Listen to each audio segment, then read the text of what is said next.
Hello and welcome everyone to the Double Bill Podcast, a podcast with two film lovers discussing two films. My name is Michael Smith and alongside me is Jacob Gearing. Hey, how's it going?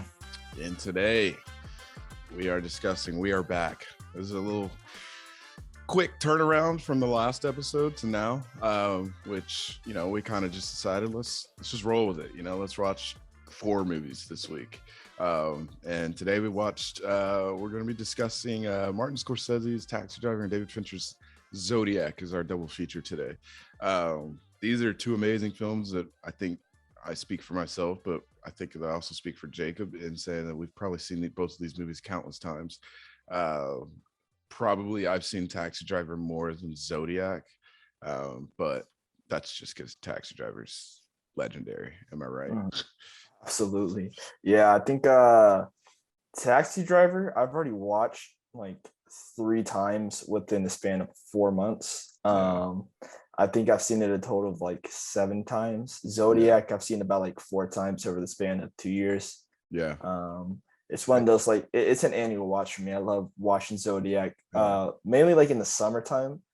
Something that's kind of, I don't know, funny for me at least is so David Fincher, like he says, blockbusters, these are movies spent in the summer, but thought-provoking films is films that you watch in the winter. That's what sort of like one of his more famous anecdotes. But I don't know, for me, I always love watching David Fincher in the summer. It's like that perfect summer heat movie. It's like, yeah, I'm always watching his entire discography from like June-ish through July. Yeah, you're definitely a seasonal watcher. I've learned I that. You're always like, oh man, I want to watch this during this time. I feel that though, because I get those vibes sometimes too, especially in the later months. I always feel like I have to watch Star Wars in December because that's whenever all the Star Wars movies always came releasing. All right, let's dive right into it. I watched Taxi Driver first. You watched it first, correct? Yeah. So we'll dive right into Taxi Driver first. A little tiny backstory. Came out in 1976. It was Martin Scorsese's kind of that was his big moment. That was the thing that kind of like let people know that he was here to stay, that gave him the notoriety. The script was written by Paul Schrader, who just recently directed The Card Counter, and it was originally Brian De Palma was attached to it, and Paul Schrader wanted Jeff Bridges to be the star, but as soon as Martin Scorsese came in, it was like him and Robert De Niro hit it off. And there's a lot of cool like behind the scenes things that we'll dive into as well while we talk about it that happened on the set and during the filming and making of it. But this is considered to be one of the great American classics. I've seen it probably, I'd say, and I think the first time that I ever saw it was 2012, 2013. Didn't get it. I was a kid. Didn't get it, but I was in awe by that final climactic scene, and it left an imprint on me. But I didn't get why it was considered, because I was still learning film, and I've kind of checked it out every year ever since. Maybe I've skipped a few years ever since, but generally I've checked it out like every year, and it's only gotten better, and you find new things about it. What about you? When was the first time, and what's your thoughts on it? Well, I mean, Taxi Driver, I think it's sort of a really cool movie with just everything that's going behind the scenes at the time, especially with Scorsese's career, because at the beginning of his career he was sort of struggling between finding that balance between studio driven films and then auteur driven films, especially since Hollywood, it was switching from that golden age where studios ran these movies to New Hollywood, and Scorsese is one of those founding members. But with sort of, it being originally attached to Brian De Palma, I think it's sort of an interesting insight to how it got switched, or more so just how it came to be with Robert De Niro working with Scorsese, because they actually met prior to Mean Streets through Brian De Palma. There's, back in the 70s, everybody's going out to parties and meeting together, and that's how sort of everybody is familiarized with one another. And Robert De Niro, he actually got his career started through Brian De Palma. He worked on a movie called Hey Mom in 1970, I believe. And they happen to, hit it off. They go to a party. Scorsese's at that party. Robert De Niro and Martin Scorsese hit it off, and the rest is history. But for me, my first watch, I remember I watched it late summer, junior year of high school, and I remember I hit the gym. I came back. I was tired. I saw it was on Netflix. I've heard about this movie for ages and felt embarrassed I hadn't yet seen it. I sat down, turned it on, and I was transfixed by it. It's magnetic, with the way that it sort of reels you in. It's one of the first movies that I saw to where you have to follow just a singular person sort of downward spiral and you get into his psyche. And it was a different art form than what I was used to. It's sort of the easiest way to define what New Hollywood was at that time, with just the directions that these directors took, especially with Scorsese. Yeah, I completely agree. I mean, that's why I've been able to check it out like every year. Hopefully, again, there's been some years where I haven't watched it, but generally I've checked it out every year, and it is. I like that word you use, magnetic. It just, there's just something about it. There really is, and it's literally everything. Like, I think that the more that I watch it, the more that I see movies that come out today, that just take from it, that are literally taken from it, whether Whether it's it be reference thematically or technically, it's such a massive influence on it. In my most recent watch, I had sat down and watched it with my girlfriend. She had never seen it, and she was completely interested in it. Now, again, she was older than I was whenever I first watched it, but she was just completely like just thrown into it. Now, it did slow down a little bit towards the end for her, but for me, I couldn't look away. Like, no matter what, like I just couldn't look away. Every moment just felt pure. At the same time, it felt just, you just wanted to be in that world. You were just like, but it was such a bad world, so you wanted to help Travis fix it. But as you see him go through this journey, it's like, damn, dude, don't go down that path. But then you start realizing your own thematic connection to this, and what the writers and everybody's saying. And I had listened to a quote from Paul Schrader that was like a really cool quote.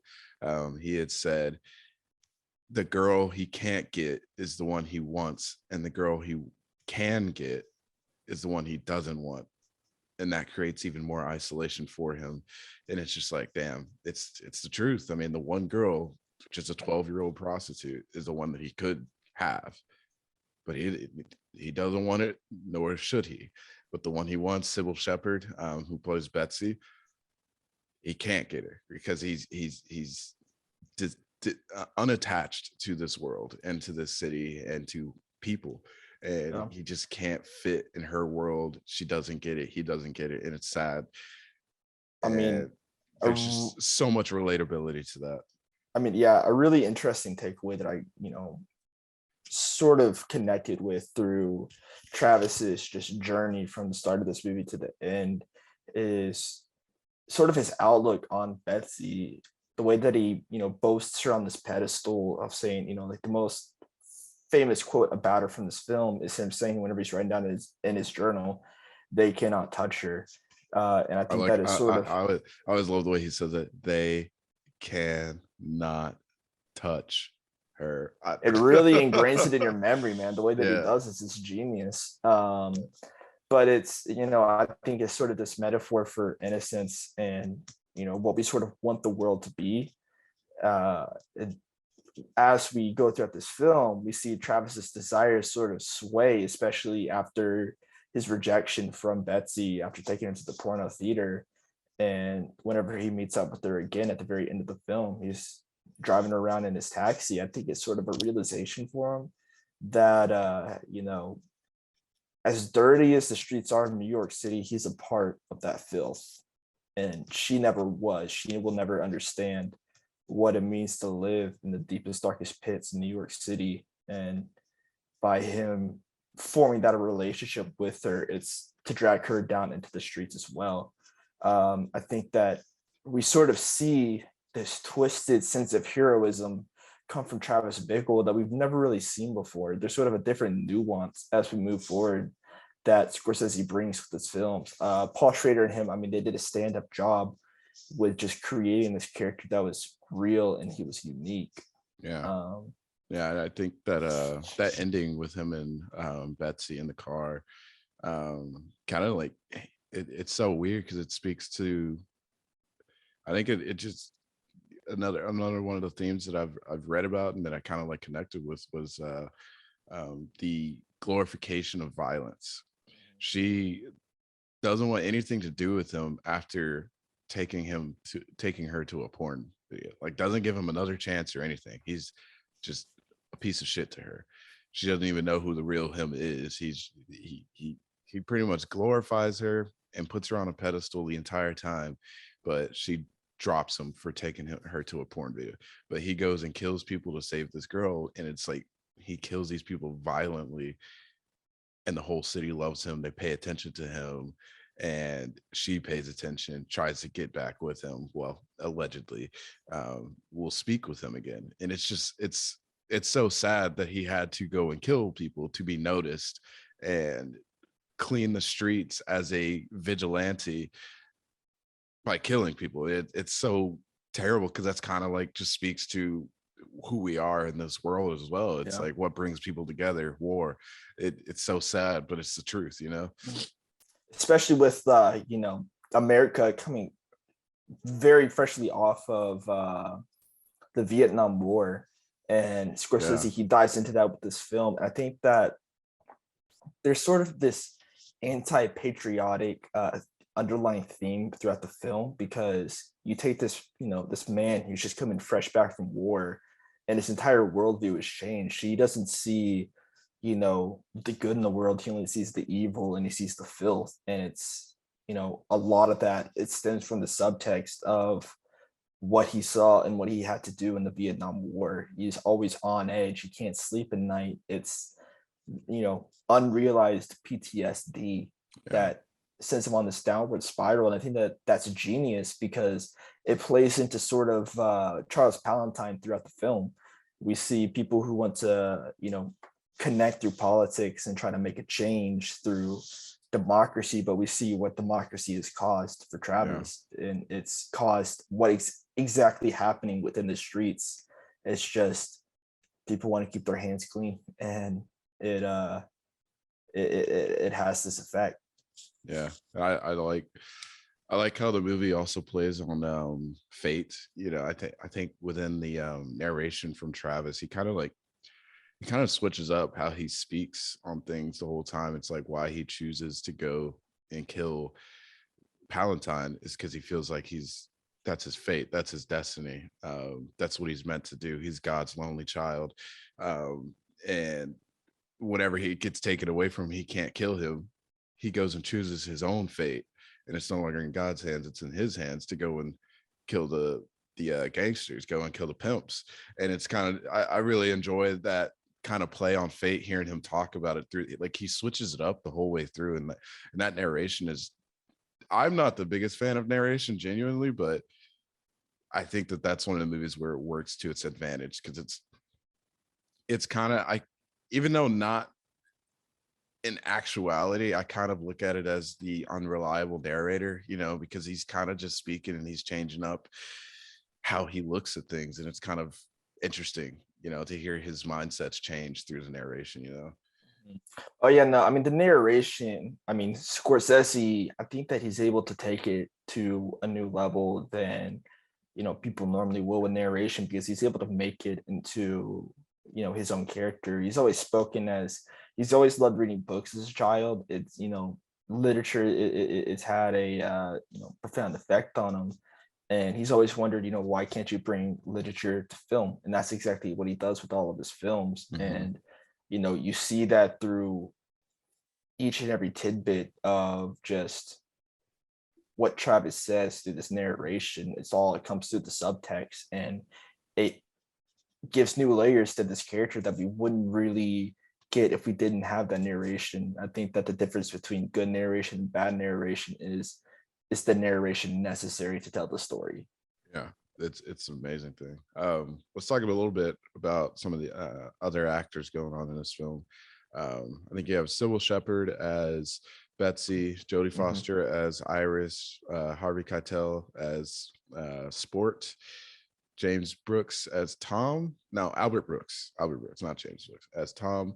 Out of that, because they're the major cast, out of those guys, as cliche it may sound, I think Jodie Foster puts on genuinely one of my most favorite performances. yeah. Like, she does not, this may sound really weird to say, but like, that speaks to her performance. She does not seem, she's a 12-year-old actuality in filming this movie, but she does not, like, she just puts on such an adult performance. And it's like, how is someone so young able to come off so old, like, as a it's such a mature hard thing old to adult? accomplish. Yeah. And it, I mean, and again, it just adds to that nuance, and it shows, I think, Scorsese's prowess as a director to successfully convey that, that tone through Jodie Foster. It's, a child has to be grown up to live in the streets as she does. She sees things that most people would never see, and with as grown up as she seems, but you see through her, her mindset that she is still a child. The reason why she gets along with sports so well is because they're both Libras. It's, falling into astrology, and just, she doesn't understand the weight of it. She doesn't want to go back to her parents because she thinks that her parents hate her. And it's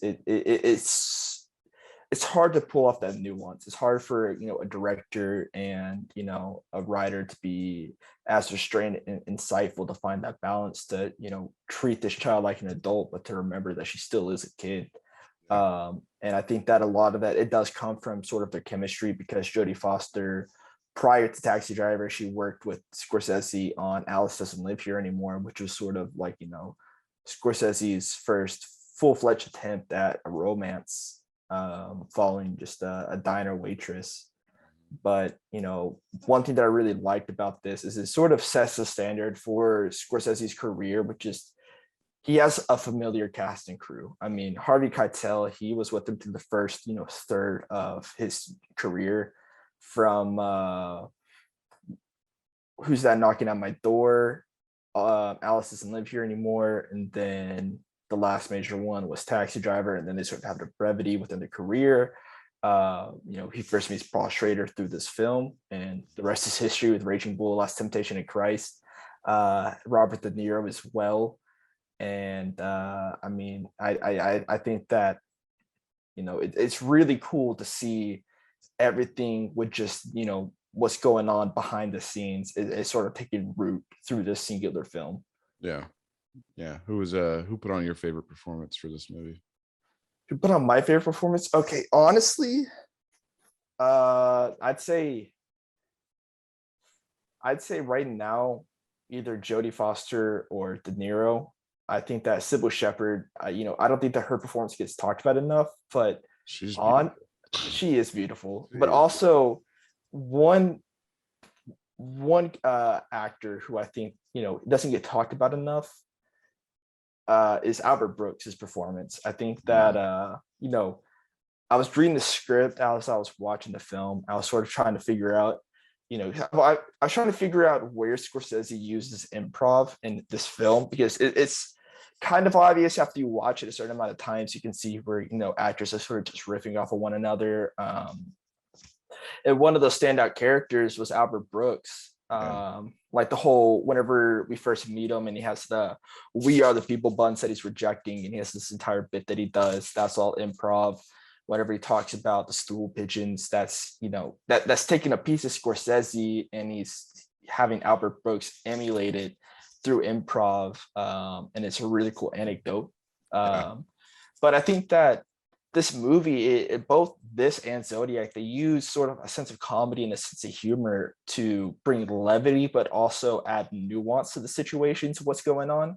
And I think that with Albert Brooks, who he's traditionally a comedian, using him to sort of just to improv and sort of riff and just let loose is a great use of his actors. And it shows that Scorsese he's one of those actor first directors where he wants to work with the people who's emulating these characters to bring the best out of them, and he absolutely does that.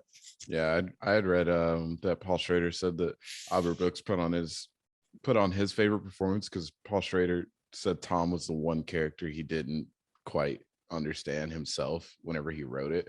And he's like, Albert Brooks just gave Tom life, like he gave that character life. And I'm like, yeah, I mean, he is the quote unquote comedy of the film, but he also has like some heart into that performance. Exactly. Yeah.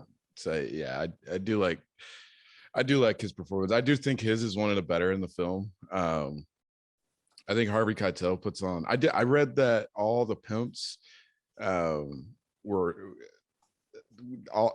This is where I thank Scorsese, especially. Nothing against Paul Schrader, but I had read that in the script, all the pimps and anybody that was bad in this movie was supposed to be black because obviously Travis is racist, with all the crazy gaze, the gazes that he has towards black people in the film. It's he wants to fucking kill them, and so I had read that like Sport, who was played by Harvey Keitel, was supposed to be a black man, and Scorsese was like, no, I think that'll press too hard on the racism. Because it's the truth. I mean, imagine if you're just sitting there and it's like the whole time Travis he is disgusted with this city and especially black people in this film, and then one of the pimps and all the people he has to kill in this movie turn out to be black. It's like, damn, dude, you're just putting on a race war at this point. And it's like, exactly. So Harvey Keitel I think I had read that Harvey Keitel was supposed to be casted as Tom, but he decided to do Sport instead. And I think that Sport better fits Harvey Keitel's character rather than Tom. Yeah, he kills that role. That definitely comes down to just understanding your character and where you're best suited. But yeah, I mean, with the whole racism against black people from just Travis's mindset, it wasn't something that I really caught on to my first watches, and then I think around like by the time I got to like my third watch, I was like, damn, this camera kind of focuses a lot on black people. Yeah. And then I sort of kept that in mind as I kept watching. I'm like, oh shit, yeah, this is it's so interesting with sort of just that subtext where Travis, he never has to say a word, but and I'm so glad that Scorsese he chose Harvey Keitel to play Sport, just because it does add that nuance to it, and it's it helps reaffirm that black people aren't the problem with America. It's people who use violence and crime sort of to take power over other people, and without that sort of nuance, just through a simple casting choice, that message would get lost in the weeds. Yeah, I wholeheartedly agree, because I think that you leave part of the reason why Paul Schrader had that idea, because I'm reading it right now. So Taxi Driver is heavily influenced by John Ford's The Searchers, which I haven't seen, but like the similarities are extreme. Like Travis and Ethan is the main character in The Searchers, are both loners. They both served in a war. They have Ethan in the movie has an obsessive hatred for Indians. Travis hates black people. Ethan wants to rescue his niece. Travis wants to rescue Iris. Both of the little girls don't want to be rescued, really. They just want to keep going. It's like there was like a whole list I had read of like the similarities, and it's like, okay, you really see where the idea. And I'll probably go and watch The Searchers now just to kind of see how very similar it is. But I think that was a very interesting thing, because it's like, some people might ask, like, how original is this film if it is a rip? And I'm like, well, the originality comes from Martin Scorsese's Brooklyn, direction, New York, putting his taste on it, because Paul Schrader wrote this in LA. Paul Schrader was a loner. He had been through this. Like, this was his life. This is a soft biography of Paul Schrader living in LA. Mean, just to speak on that, I remember I watched the commentary, and there's sort of just a quick tidbit where he talked about how he was struggling with that loneliness in LA, where he didn't really go out and talk with people. he was Yeah. sort of, he was reserved, cut off from people, and He something ended that up being a made taxi driver. yeah, he was a taxi driver, and something that made it so much worse was he had this nagging ulcer, same as Travis Bickle, that he thought he was going to die. He thought that he was a dying man, and there's nothing that he could do that could save him. And that comes down to the faith that we were talking about earlier. Is what are we meant for in this world, especially if this world is as cold and unforgiving. And then I mean, Scorsese, he'll always use New York. That's his home, and it's beautiful to see the way that he puts his home into each and every one of his films. But something that I really, really enjoyed particularly about him using New York the way that he did, especially whenever all these scenes where Travis is driving through his taxi, they're really in New York. They're really driving around. They have a camera rig and they're filming the people in the streets in New York. Yeah. And it adds a sense of realism. I mean, whenever you look at old Hollywood, you're used to everything being 100% sets. This is sort of the first time that directors were getting out there and getting on the streets and just seeing what real life was like, and that real life that conveys. Yeah, Absolutely. I'd read that the hooker that Jodie Foster was with in the entire movie, the other hooker, I forget her name, but that actress was an actual like prostitute in real life. Like, and Scorsese and Jodie Foster studied her to kind of like mold the Iris character. And there's a scene that I had read, the scene where Iris and De Niro and Travis are at the diner, and Iris starts like putting sugar on top of her jelly. Some people thought that was a joke, but that was like actually what that actual prostitute did. It's like Jodie Foster was like that ingrained into this character, and it's like, damn, you're 12 years old and you were like that, like you were going that deep, and it's like, damn, that's a hell of a thing to do as a 12-year-old actress, to Jodie Foster's, I mean, like, again, just sort of finding connections from last podcast. I forget the name. And Once Upon a Time in Hollywood, the name of the child actress. But that she was molded after Jodie Foster, especially her performance that she gave in Taxi Driver. And I mean, it seems like that really shows is that she's a 1 in a million actress. There's nobody who is as profound, I think, as Jodie Foster, especially in that day and age. It's amazing to see, and the way that she performs this role, it's more than memorable. It stands out for the test of time. It's probably one of my favorite performances I've personally ever seen, because again, I had read as well that they had to hire a psychiatrist to make sure that she was good because of how rigorous this role was for a child. And the one scene that I'll talk about that I do not like, and a little backstory on that, is because the whole point of view and perspective of this film is from Travis. You don't get really any other scene in this film unless Travis is in this movie. But the one scene that you get, I mean, you get the scene where Betsy and Tom are talking, but Travis walks into that frame. He ends up coming up to them. So it's kind of still from Travis's perspective. You just got to kind of get to see a little bit about Betsy and Tom.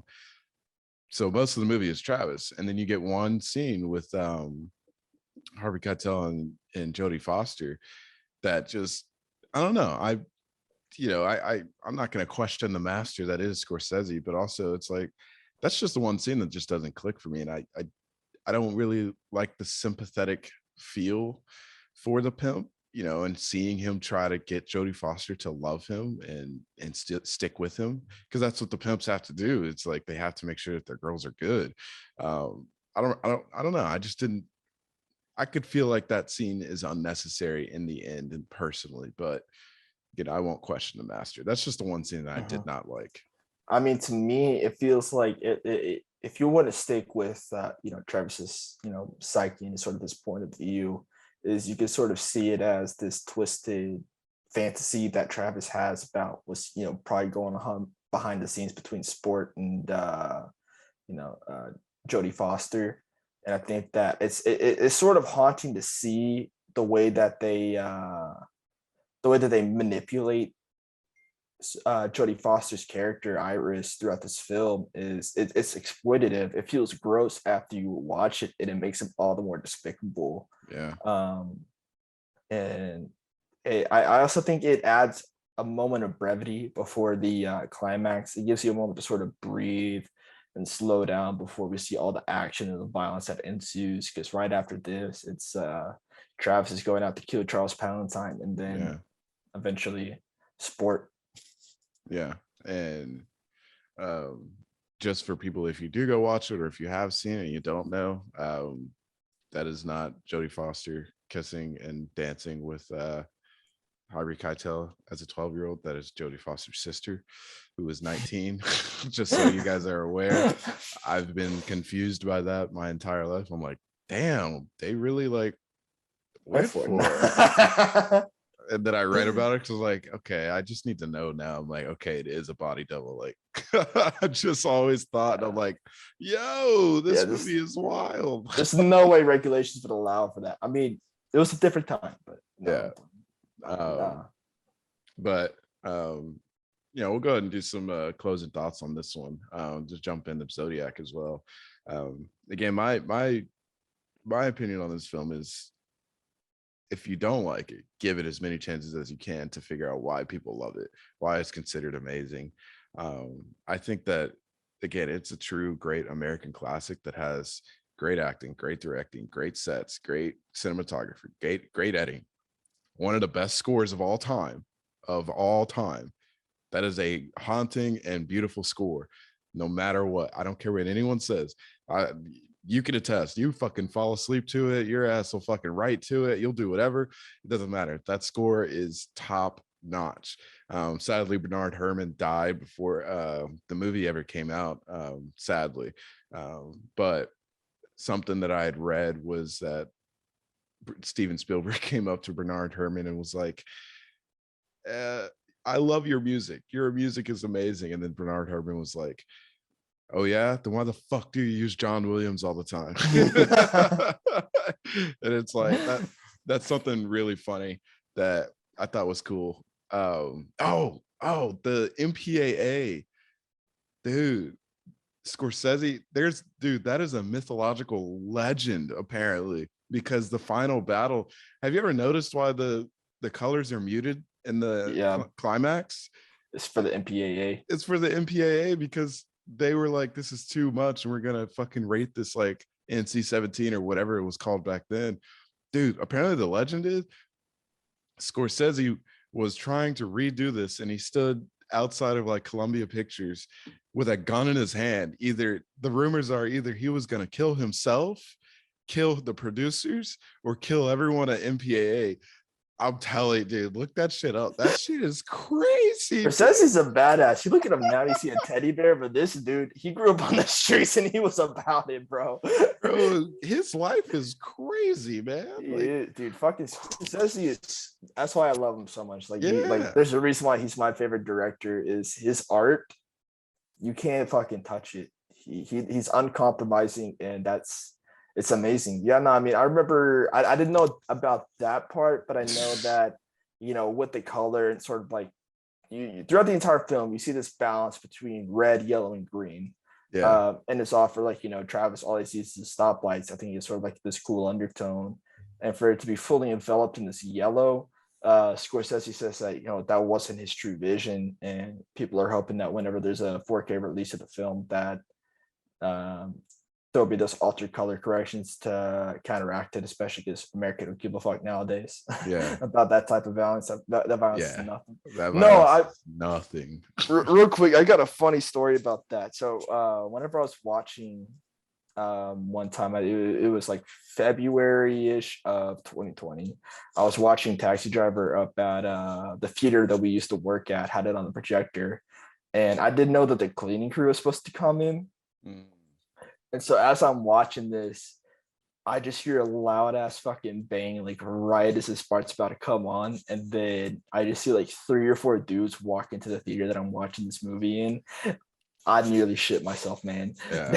I was so fucking scared. And then I felt kind of awkward once I figured out who it was. Like they're just seeing like this graphic, gory violence on the big screen. Just like, Yeah. they probably had no idea what was in here, just watching a movie. That happened to that happened to Hayden. That happened to him. He was playing a video game on the screen, God of War, whenever it came out. He was the only one in the theater, and then out of nowhere, the cleaning crew walks in, and he's just like, "Hey, what's up?" As he's like chopping heads off and like killing him. This shit is so funny sometimes. I feel like I didn't talk about that ending enough, man. But like even now, I think that people sort of directors nowadays, especially for blockbusters and films that aren't as auteur cinema as Scorsese's Taxi Driver, they'll go bigger and badder with gore. And you see now like people's heads getting chopped off, especially in horror films, and it's all this shit, but it doesn't really stick with people. Whenever I first saw this violence, it stuck with me because it was violence that was meaningful, and with that, it was real. Like it was it was dope. I mean, something that I sort of like. There's sort of a parallel to Scorsese whenever he's making his acting cameo in Taxi Driver, and he's talking about blowing up his wife's pussy with a 44 revolver Magnum. He's like, you want to know what you want to see what a revolver Magnum would do to a woman's pussy? That you should see what a 44 Magnum revolver would do to a woman's pussy. And then Travis, whenever he's shooting up the place, there's that dude who's at the front, like he takes the cash. You see him blow off his hand with the 44 Magnum. I'm like, that's what he can do to a motherfucker. That's what he can do. Yeah, that was such like just a cool like nonchalant setup to what what the firepower that Travis is rolling with, what it can do to a motherfucker. Yeah, that shit was so badass. That shootout at the end is it definitely like haunts you and sticks to you. I mean, definitely for the colors, because it just seems off, because the coloring shouldn't be like that, because you'd been in that hallway and in that room like 20 minutes ago and it was like perfect, and now it's like very muted. It sticks with me for that, but also I could understand how haunting that is. I mean, you just see like Robert De Niro just take it as he gets shot in the neck, and then he gets shot again, and then he fucking like kills another dude, and he just like sits there laying back on the goddamn couch. He just does, and he laughs. It's so deranged, man. It's fucking insane. Yeah, and just like go ahead. And just like hats off to De Niro, because like what really sold it for me was whenever he gets wounded himself, the way that he moves throughout the scene. Like it's so stiff and it's so real. And then just like the last hammer in the coffin for me for this was that one take over the head shot of the entire building as cops are starting to swarm the place with the music overplaying. That's whenever the weight really comes down on Travis's actions. Like he does not feel like a hero in the situation, because not only like he murdered scum, but you see the trauma that he brought towards Jodie Foster, the way that she's screaming out, "No, don't kill him!" as she kills, as he kills to do without remorse, without mercy. And he's that's a child. Like that would fuck up a child, and he's doing it for her. But in actuality, he's doing it for himself. And I found it super interesting that we never get her closure on that whole thing. It's her parents that send the letter and talk about it. We don't hear from her ever again. I found that really interesting, because again, she doesn't want to be rescued. She wanted to get away from her parents. It's like, obviously in the beginning she wanted to get rescued, and the $20 bill and everything in the cab at the first time that they meet, but in the end it's like she's sort of happy but also not happy. She's being glamorized by sport and everybody, but also like she knows Travis himself as well. Yeah, she knows that this life she shouldn't be in, but it's like you just don't get her closure for the rest of the movie. She's gone, and after like screaming "don't kill him" to a dude that was about to rape her and molest her as a grown man, it's like I found that really, really interesting, and I think it works so well that you don't see that, because it just plays on that. Personally, I think that after that entire encounter, I don't think that Iris would ever speak to Travis again. Yeah, it's too violent for a child. I don't think that she would ever forgive him, even though this might be for the betterment of her well-being. Yeah. It's just that's too traumatizing for a child. And it's, again, that just comes down to a director and a writer understanding their characters, Yeah. to where it feels so fitting and you don't really know why until you think about it. And that's what makes movies so good, is to where you see things and they fit, but you don't know why. Yeah. And you really have to dissect it to want to understand. And it's so fruitful with this film, man. Yeah. And that final, that overhead shot of the street whenever they get outside and just seeing the entire street actually carrying, it's like it just plays on like glorifying violence. It's like the entire city basically. That's what it feels like. It's like, where were all those people before? They're walking by this street with pimps and seeing these girls, and they know what's going on. There's no way in hell they don't know. And all it takes is violence and kills for them to start paying attention. It's like, you should have been paying attention this whole time. That shot is a very beautiful shot as well, because it just speaks on, it's like, there's all those people paying attention now. After all this entire movie, no one pays attention to Travis, no one pays attention to Iris, no one. And now they pay attention. And it just sucks. It sucks. Yeah. It's a great shot. Yeah, I mean, my closing thoughts on this film is, I mean, I don't think there's ever really been a movie that has stuck with me the way that Taxi Driver has. It's laid the groundwork for so many genres of films. It's really been transcending with just its impact. I mean, one sort of unintentional, I guess, genre that was inspired by Taxi Driver was superhero genre. I mean, this film is a vigilante origin story. It's building up towards this one cathartic moment where this person takes action, and you see that structure throughout so many different films. I mean, you look at you look, I think, Dark Knight is a big one that sort of holds up to that same nuance as close as it can. And it's just it's the most influential movie of all time. Yeah. I think without a doubt.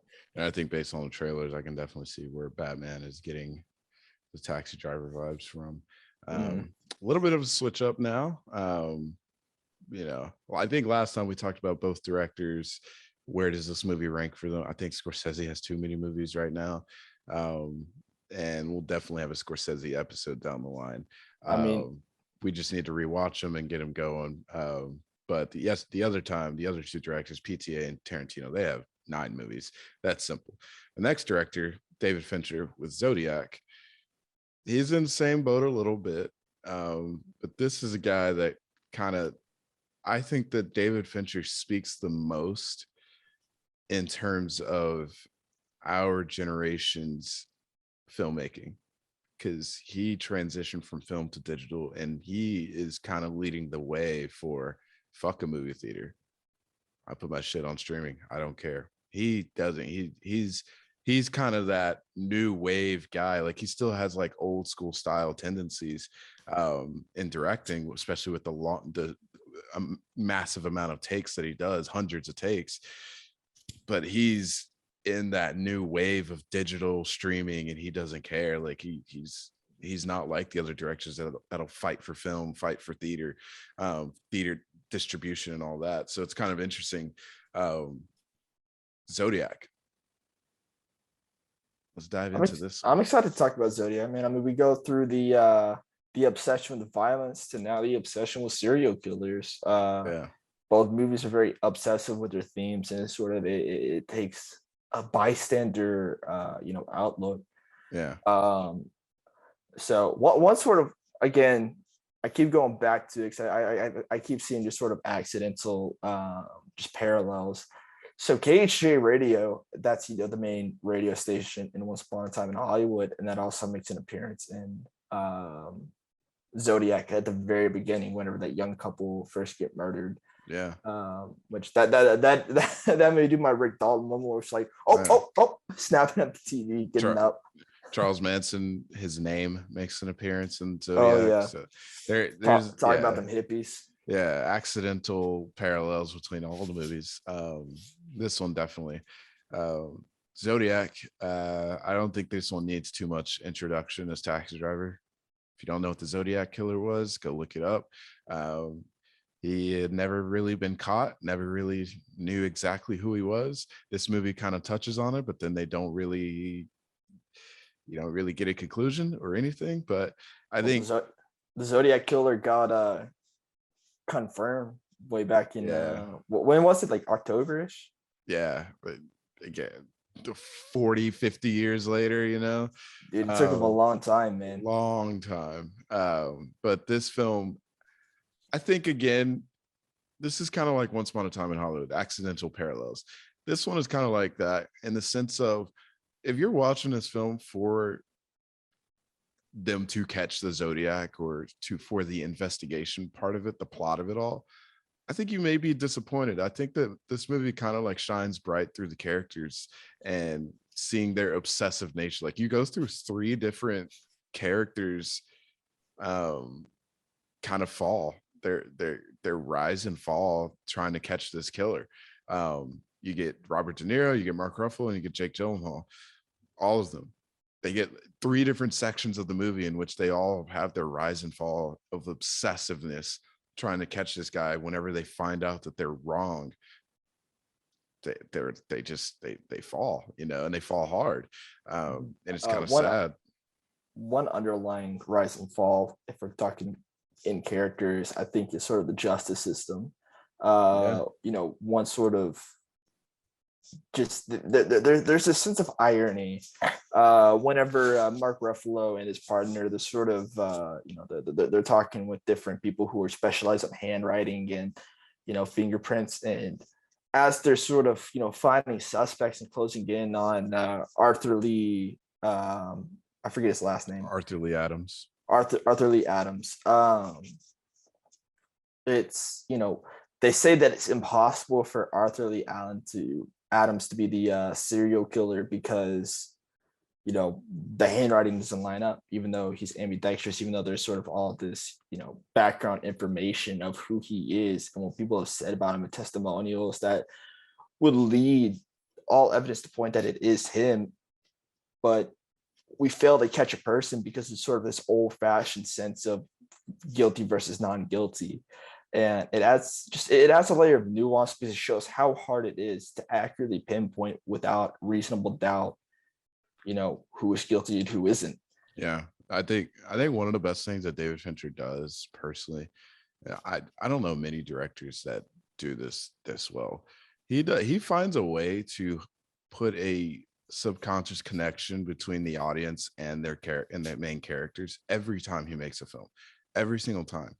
And the way that the story unfolds, you find your own obsessiveness to figure this out as well while you're watching this, to where you obviously, this is one of those movies where you start looking it up after after you watch the movie, and it's like the obsessiveness you go through with each character. And whenever you start getting deeper into the whole of like, this is the guy, this is it, that's whenever your interest level, for me personally, but your interest level for the movie gets even higher, and your anxiety and everything gets higher, because it's like, oh my god, we're about to catch this guy, we're about to catch him, and then it's not. Yeah, I It's remember whenever I watched it, I first looked up Paul Avery to see if he got murdered by the Zodiac killer. That's where I thought it was going. I thought I was about to find out that he got snuffed. yeah, There really is this sort of this inclusion with the audience in the way that he develops the same obsessions and drives in his characters as he does with the audience. It's unique and it's dynamic. It's excellent storytelling. yeah. I don't know many directors that do it that well.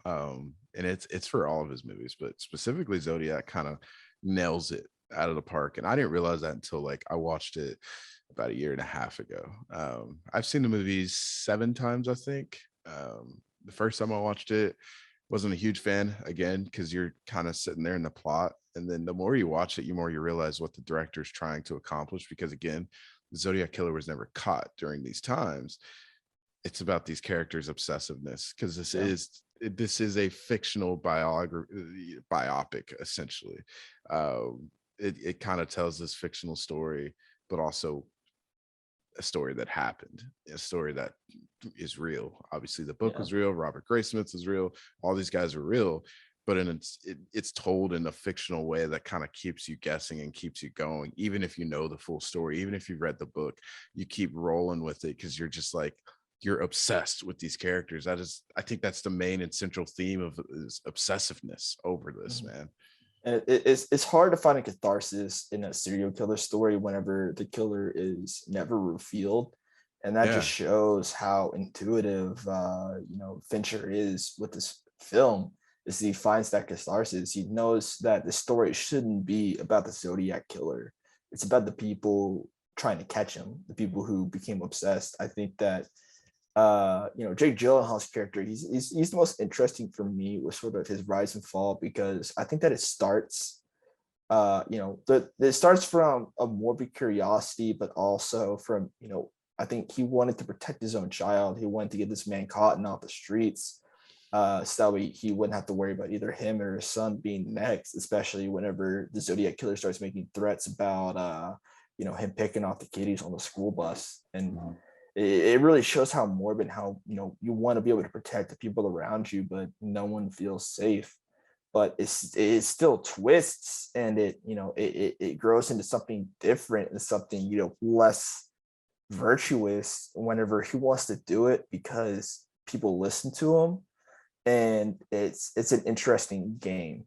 People are constantly trying to hunt one another in this film, whether it be life or death stakes or for conquering their own egos. Yeah. And I think that entire section, that entire final act with Jake Gyllenhaal, from the moment he starts investigating it for himself after everyone else had given up and he starts doing it himself, I think that's like top-notch directing. I don't think it gets better than that. I know we talked about it's so tense, man. I know we talked about PTA and his tension with that scene with Bradley Cooper and Licorice Pizza, but this one wasn't just one scene. It was an entire section of the film that was just, it was like waiting for him. You're slowly creeping out closer to the edge of your seat as he gets closer and he starts unraveling it. And then you get closer and closer. And then that just iconic scene in the basement, with Bob Vaughn, that just doesn't get any better. From the moment that dude locks the door, you just know something's wrong. Like, why did he just lock that door? You really feel Gyllenhaal's energy whenever he's running to the door and he's struggling to unlock it. His hands are fumbling. You're just like, dude, get the fuck out. Like, I got like a jitter up my spine whenever I first watched it. I was like, shit, he's about to get murdered. Along with real quick, just Robert De Niro's character, I think that it was such an excellent casting choice. Downey Jr. Sorry, we're talking about Taxi Driver. Then we move on. I got my Roberts mixed up. Robert Downey Jr. I'm so sorry. Whenever Robert Downey Jr.'s the casting choice for Paul Avery, because one of Paul Avery's major flaws is how easily he succumbs into just sort of simple pleasures, simply being drugs and alcohol, along with him trying to taunt the Zodiac killer because he gets a laugh out of it. And you look at whenever this film came out, 2007, Robert Downey Jr., he was still fresh off his sobriety. He was struggling to find work at this time. And I think that, Fincher successfully emulated this, this addict behavior through Robert Downey Jr. to where you just feel sad and you feel sorry for this dude who once had such charisma and prowess as a person that now he's just a husk of a man. Yeah, it's a great casting. I don't think Fincher has ever missed whenever it comes to casting, in my opinion. I think that he's always knocked it out of the park, and he finds a great cast. Gyllenhaal and Downey, they balance off each other. Their energy together is electric. I think it's funny watching Downey Jr. and Mark Ruffalo in this. They later become Avengers. They first solve the Zodiac crime and then they become Avengers. It's kind of funny. One of the things that I noticed this time around, I mean, I've noticed it every time around, but something that I was kind of paying attention to that I want to ask you about, maybe you noticed it or not, but just kind of what your thoughts are on that. But the thing that I noticed the most was the use of yellow and blue throughout the entire movie. And even at the Chronicle, the San Francisco Chronicle, the movie starts off with the San Francisco Chronicle is covered in yellow. It's everything, the seats, the desks, the walls. people's shirts, the pencil, the yellow pencil, the yellow notepads, everything is colored in yellow. But if you look beneath, and brown a little bit, but if you look beneath some characters, they've got some blue underneath their Yeah, like jackets. Gyllenhaal's usually wearing blue shirts. Yeah, usually wearing blue. And then later on into the film, if you notice, the Chronicle is now covered in blue. It's such a subtle change that most people wouldn't even really notice. But if you've seen the movie 7 times, you kind of just pay attention. It's like the Chronicle is now covered in blue. It's really weird. And then the final shot of Arthur Lee Adams, his jacket is yellow, and because he's wearing a vest jacket, it's yellow, and his shirt is blue, and he's just covered in that. It's like that's the first time in the movie where somebody had been covered in both colors completely, and it's just shining off of his body. Like everybody else had been hiding. It's like Robert Downey Jr. had yellow scarf or bandana around his neck the entire movie, but he'd be wearing blue clothes, yellow, brown, and blue. That was like one of the big color pops for the movie that I noticed that kind of just spoke to me. I kind of haven't figured out exactly what I feel about that, but it definitely gave me a sense of just like, for people that were covered in yellow or the people that were obsessed with it. And then when you get covered in blue, you're kind of in the background. You're kind of sitting in the back and waiting, because in the beginning, Jake Gyllenhaal no one pays attention to him. He's forgotten. That's whenever he's wearing blue. That's whenever he's wearing blue. He's surrounded by blue, everything.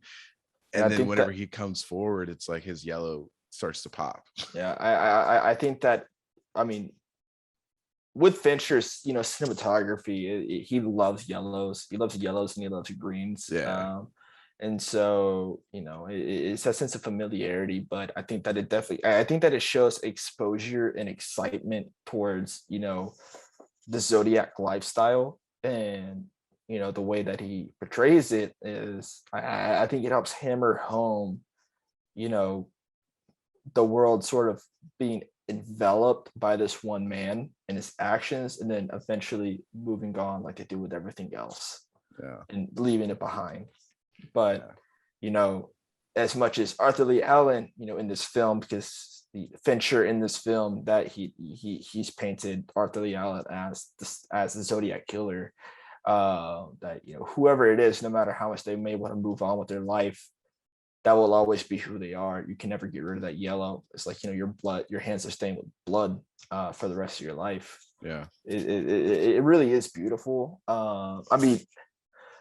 This film, it really is Fincher's bread and butter. Because I think that two things that he does well is,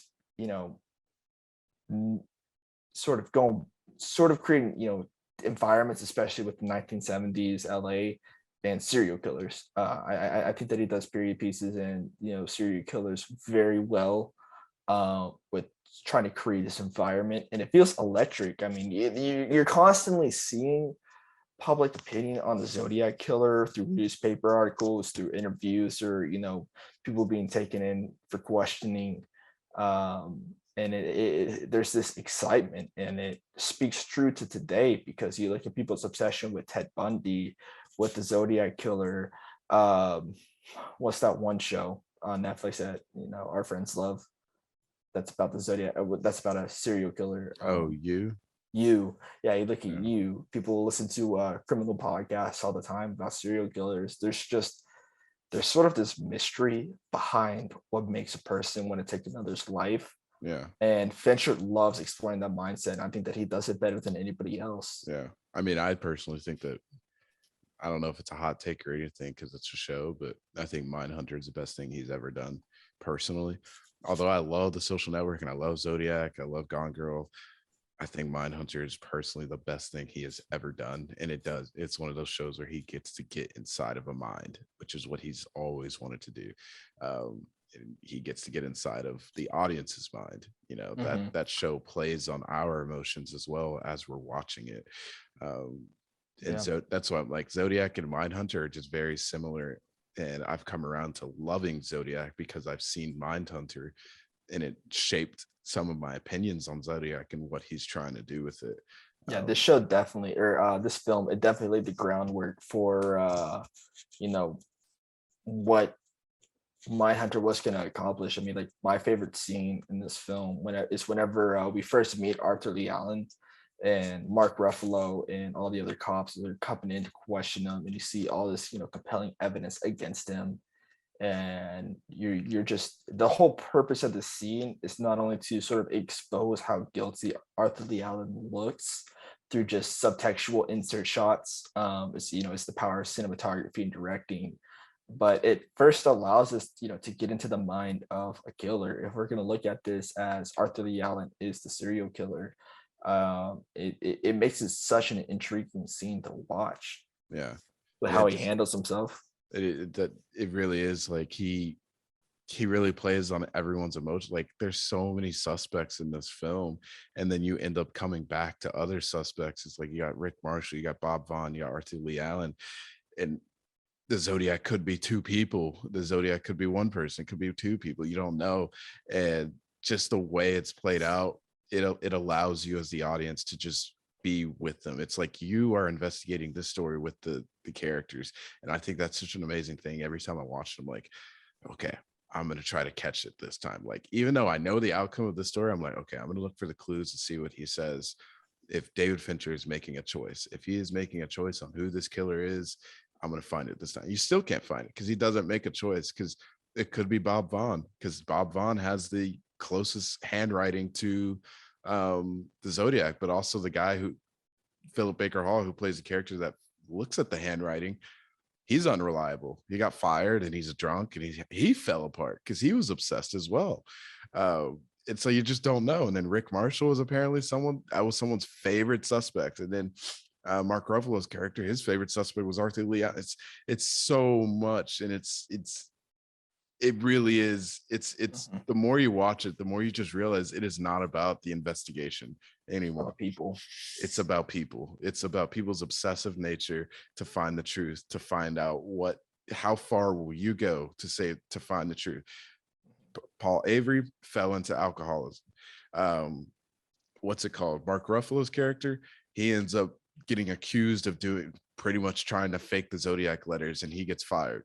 Not fired, he gets demoted, essentially. Yeah, he gets demoted. He loses any prospects of moving up. And Jake Gyllenhaal's character loses his family within that.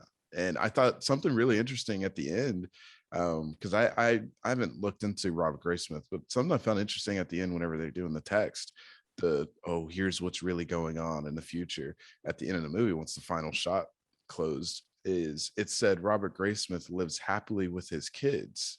It didn't say wife and kids, it said his kids, not even his family. I was like, so what happened? Did him and his wife, like, did they get divorced? What's going on? Obviously I can just look that up, but I thought that was really interesting to include. I mean, for me, my biggest takeaway from this film is Robert Lee Allen. He is the killer.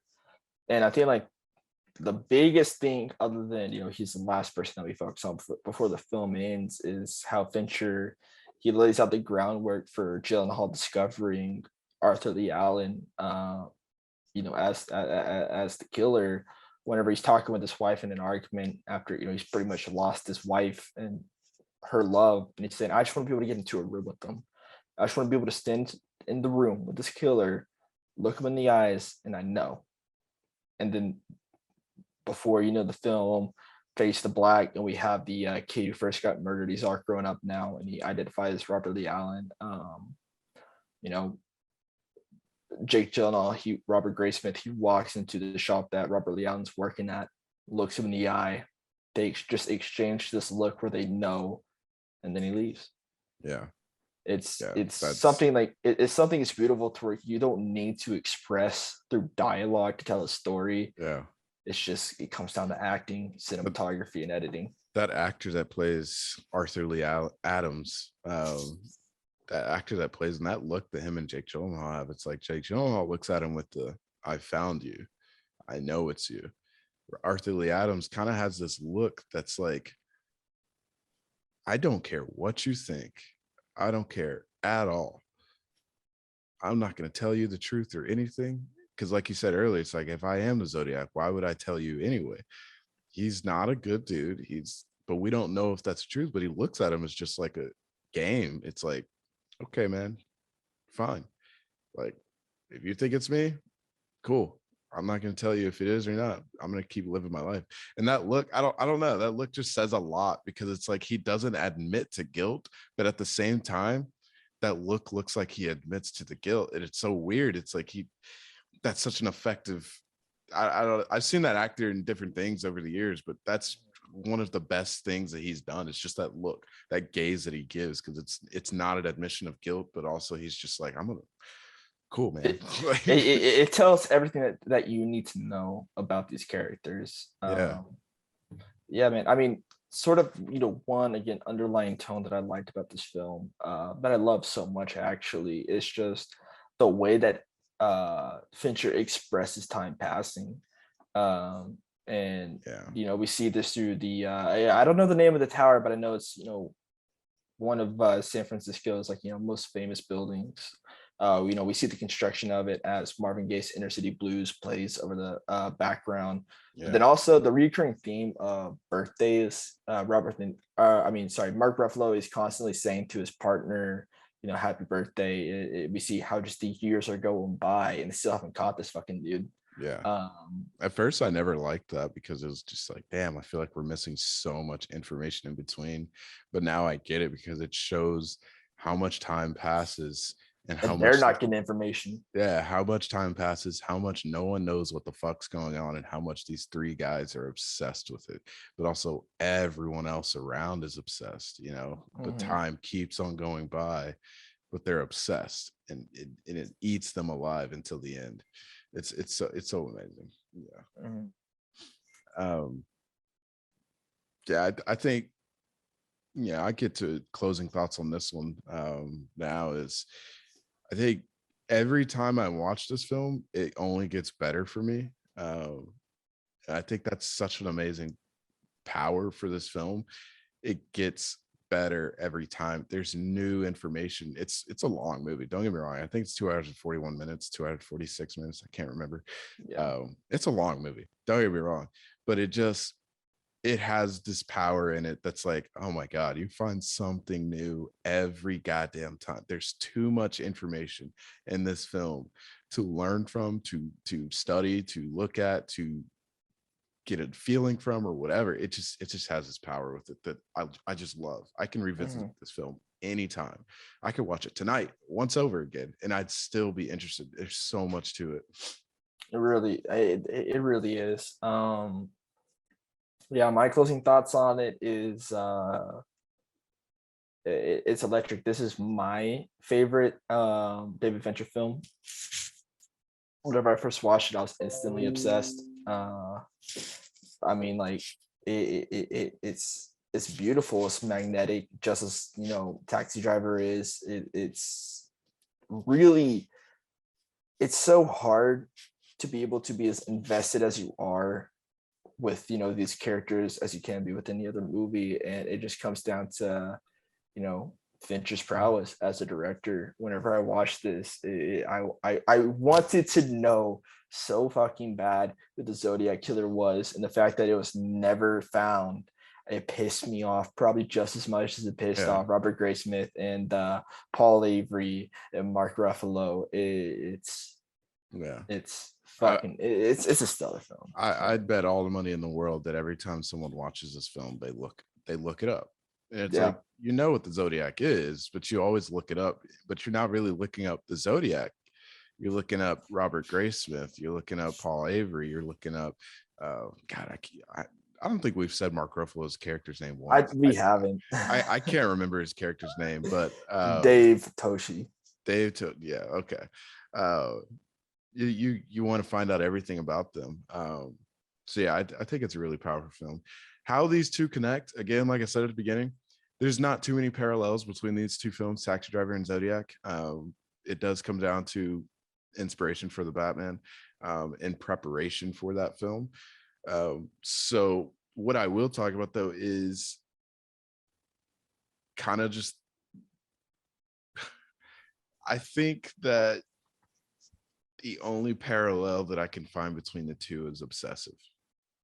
There is isolation themes and loneliness themes going on in Zodiac, but not so much. and it only happens with Robert Graysmith, because people push him away. They say, hey, you shouldn't be a part of this, what are you doing, get away, blah blah blah blah blah. He gets getting pushed away until the end of the movie whenever he gets his moment to shine, but he gets his obsessiveness, and that plays as well through Taxi Driver as well. Travis's obsessiveness with Betsy, his obsessiveness to save Iris, to fix this city, but he can't. All those things play together, and I think they both are interesting in their own way to play with that theme. Yeah.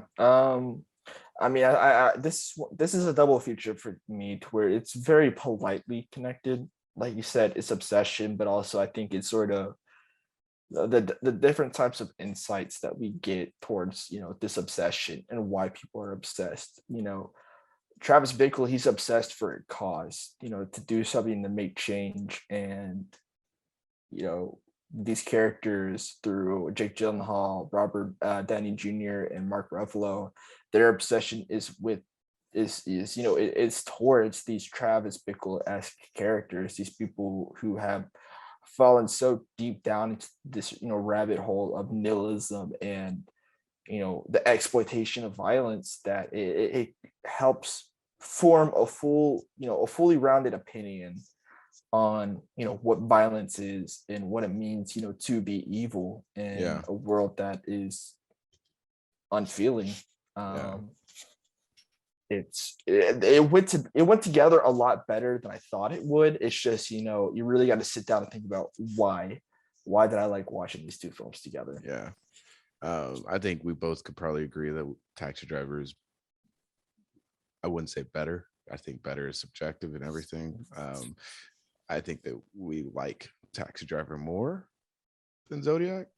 Okay. I just want to make sure we're on the same page there. I was like, all right, if you say Zodiac, if you like Zodiac more than Taxi Driver, let's get into it. Good thing we agree on that. That's not to say Zodiac isn't great. It is great. Check my letterbox. It's 4.5 stars. It's a beautiful film. It's definitely David Fincher for me. Top 2. Social Network number 1. Zodiac number 2 for me. But I haven't done a Fincher watch in a long time, so I will hold that judgment until I do a Fincher watch later in the year. But yeah, Zodiac and Taxi Driver, jumping into it. Yep. I think just a small discussion on how we think they connect to the Batman, since we can find a parallel that way. Well, I think that off. Yeah, I mean, I think to look at it, I would say it's pretty obvious that Zodiac is meant more so for the cops of Gotham, and for the Riddler, it's gonna be it's gonna be this manhunt towards this one guy, as the layers keep getting deeper and deeper and deeper, and more is added to the story. I mean, the Riddler by God. Why am I blanking? Director of the Batman, Matt Reeves. Jesus. Matt Reeves. My mind was blanking. Matt Reeves spies on a mission. The Riddler is going to be based off of the Zodiac killer, and then you switch over to Taxi Driver. It's towards an isolated point of view. Is you look at the world through this cynic mindset and lens. It's the Batman. Robert Pattinson, he said that Bruce Wayne, in this interpretation, he's a weirdo. He doesn't fit in with society. He doesn't know what it's like to have that playboy persona. And I think that we're gonna see the exact same way that these two films politely bounce off each other. We're gonna see these different layers and these different nuances politely bounce off each other within the Batman film. Yeah, I agree. I think for me, I think the most interesting, and this isn't funny, but I thought it was just super interesting, because you just don't ever think of it that way. But they had said that Bruce Wayne is heavily inspired by Kurt Cobain, and I'm like, Jesus, man, this is gonna be some dark shit, man. This is gonna be real. This is gonna be dark. It's gonna be sad. It's gonna be effective. Like, you're mixing Travis Bickle and Kurt Cobain into one character. That's a trip, man. That is a trip. Pray for Robert Pattinson's mental health, man. Yeah. Because some of the things I've heard is like they say that he goes out into the night, like he doesn't want to be Bruce Wayne. All he wants to do is be Batman. Which, man, I can't. Dude, this entire thing, it feels so fresh. Like they're no, I'm not. I was gonna say that there's a clip that got shown, but I'm not gonna say it. I'm not gonna say shit.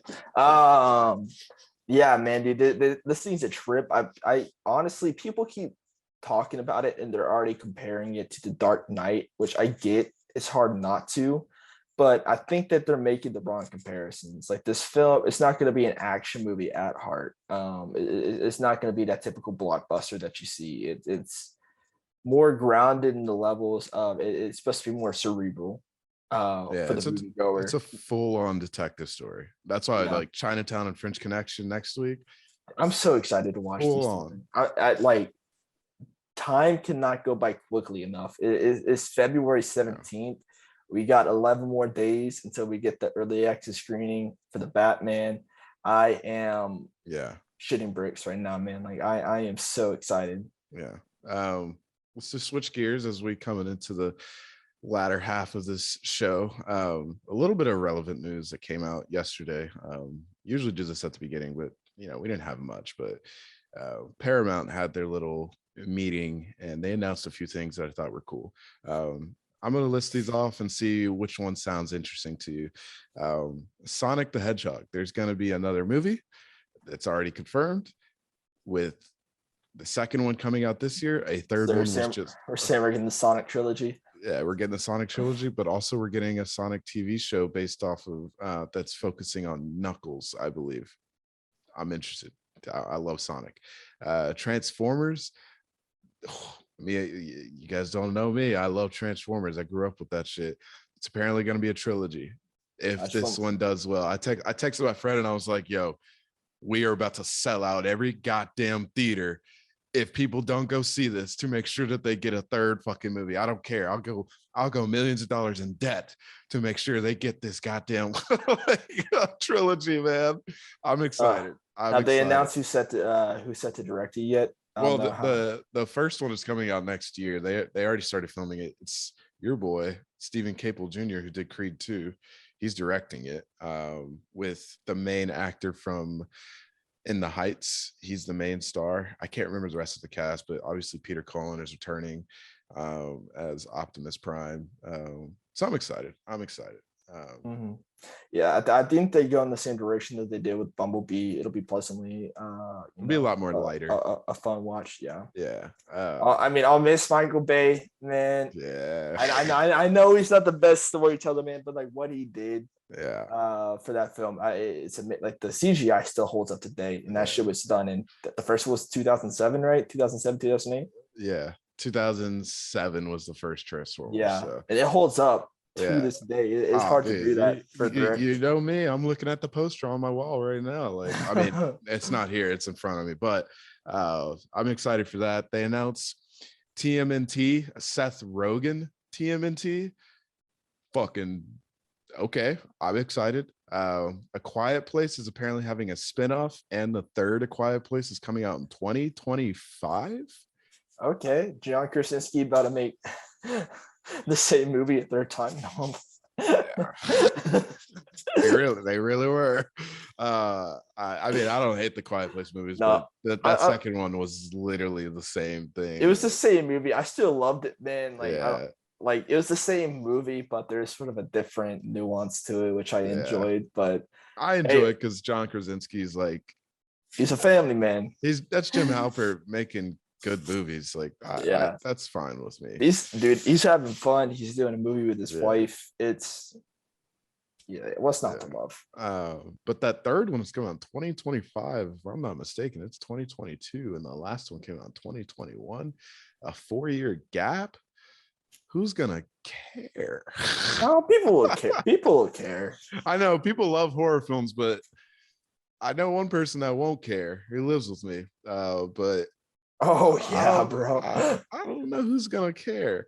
And then the biggest, I know Transformers was a big news from Paramount for me, But the biggest news for me I'm excited, was man. an important piece of news, because I'm obviously Damien Chazelle is back this year. Yeah. He is back. I'm so ready for Babylon, man. This is going to be a pretty big year for directors that are established. You got Damien Chazelle, Steven Spielberg, Martin Scorsese's back. I mean, Spielberg had a movie last year, but he's doing a little bit more personal this year. Damien Chazelle's back. Babylon, Brad Pitt, Margot Robbie. The announcement was it's going to play in theaters for a certain amount of time, and then it's going to go to Paramount Plus. Obviously, people should stop doing that with streaming, but it is what it is. One thing about Damien Chazelle movies, and for people that haven't seen it, he's director of Whiplash, La La Land, and First Man. There's one thing about Damien Chazelle movies. I think I had said yes, the first podcast about Licorice Pizza. I think I had said that Paul Thomas Anderson is our generation's day and age Martin Scorsese. Paul Thomas Anderson is 50-something years old. Damien Chazelle is in his 30s. Damien Chazelle is, as of right now, out of the growing directors, Barry Jenkins, Ryan Coogler, Damien Chazelle, Jordan Peele, list goes to Greta Gerwig, list goes on and on and on and on, of young 30-year-old directors that have a few movies out that are literally haven't missed. Damien Chazelle is the absolute best. He is the absolute best at it. There's no one making films that young better than him. And I love Jordan Peele. I love Ryan Coogler. I love Barry Jenkins. I love Greta Gerwig. I'm sorry, though. Damien Chazelle is the best. And to see his movie, to think that somebody is going to see his new movie on a TV screen, just kind of hurts. It does. I mean, or they see it in theater. It kind of hurts. I mean, Damien Chazelle, he's one of those sort of new wave directors. He's taking that David Fincher route where he understands that streaming is pretty much what TV was in the 60s. No, he's an old school guy. He's the old school guy. He is old school, but he shoots on film, and he shoots for theaters over this. Like, I know he's pissed off about going to streaming, but I mean, you look at, he had a couple of shorts that came out on Apple, on the Apple streaming service. I mean, it's shorts. It's not a movie, but I think that whenever it comes to sort of where cinema is headed, he's not fighting it as much as these old heads are. I think because there is a lot of movies that they announce is going to just drop day and date on Paramount Plus and in theaters. I think he fought to have it in theaters first. He's definitely did. I know he did, because I know that he's an old head. I know he is, just based on the interviews I've heard. He's an old head. That man. That's one of for people may not like First Man, but there's like true filmmaking going on in there. Like, he shoots on 16 millimeter, 35 millimeter, 70 millimeter, IMAX 70 millimeter. That IMAX scene in First Man is one of the best I've ever fucking seen in my life. I'm so glad I watched an IMAX, man. No, yeah, his movies are meant to be seen in theaters. Yeah, I don't care how small.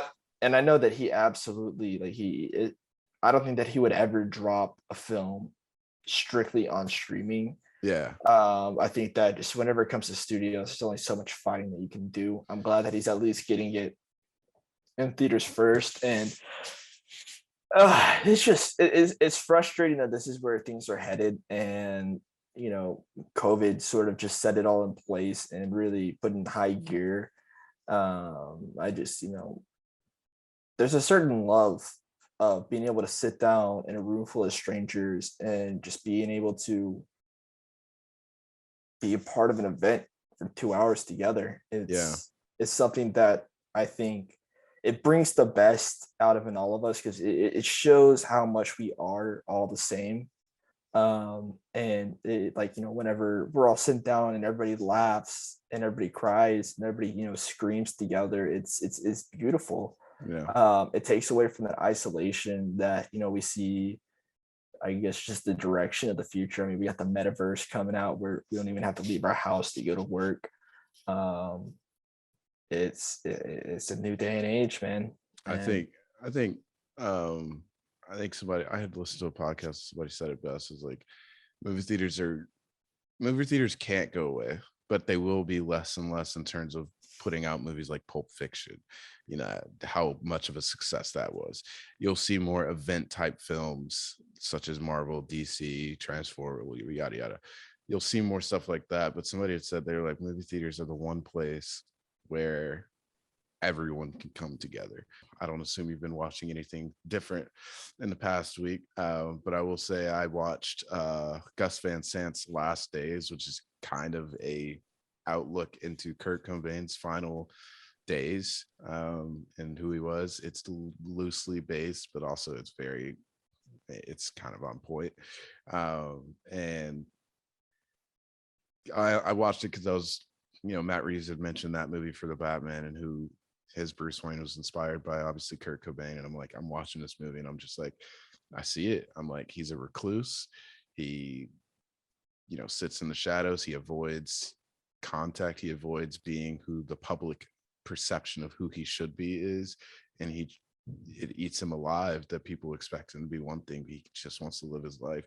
The movie is, it's less plot and more just character study. And it's definitely just riding along for the ride. It's 3 days, I believe, and it ends with his suicide death. And I thought it was pretty interesting. I wonder if Matt Reeves will use any of this, ideologies put into that film. But obviously I know that he's going to use the recluse aspect of it all.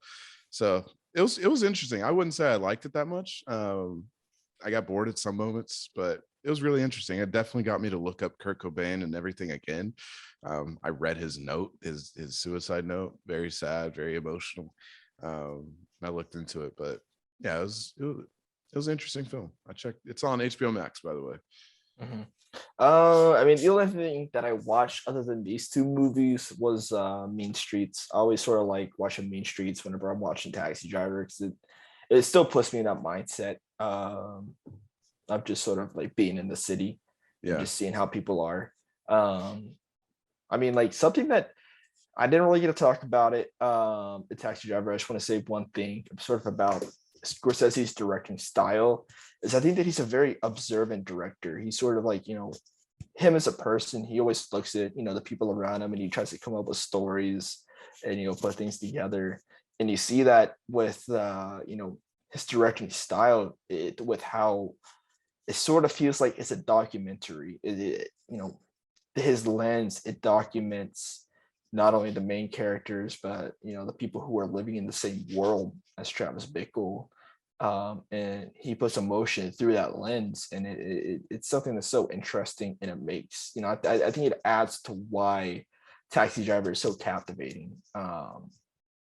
Yeah, I mean, he does the exact same thing in Mean Streets, and it's sort of like this observationalist cinema, which is incredibly engaging.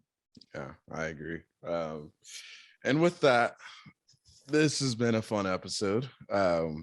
Taxi So it's Driver. fun talking Taxi Driver. Yeah, I did. I could go on and on. I don't think we quite.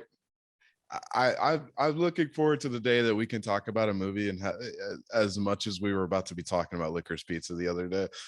We could have gone on. Taxi Driver alone, we could have done 5-hour podcast. Yeah, same for Licorice Pizza. We really could. So I'm looking forward to that.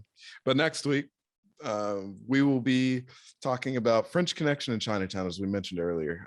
Those are two movies that are heavily influenced for the Batman coming up, and the week after that we'll be discussing Dawn of the Planet of the Apes and War for the Planet of the Apes, and then it's finally Oscar season, baby. Then it's the Batman, and then after that it's Oscar season. And so our monthly calendar for March will hopefully be coming out soon. We're working on social media a little bit. I know we haven't posted much, but we're kind of working on some things right now to get them into play. And we're about to have a very cool and interactive type of style with how we communicate and how we get things going. But other than that, again, it's been fun. Thanks to Jacob. Oh yeah, it's always a pleasure. Always. And to Samantha Sampson as our producer. With that, I'll catch y'all next time. Chinatown and French Connection.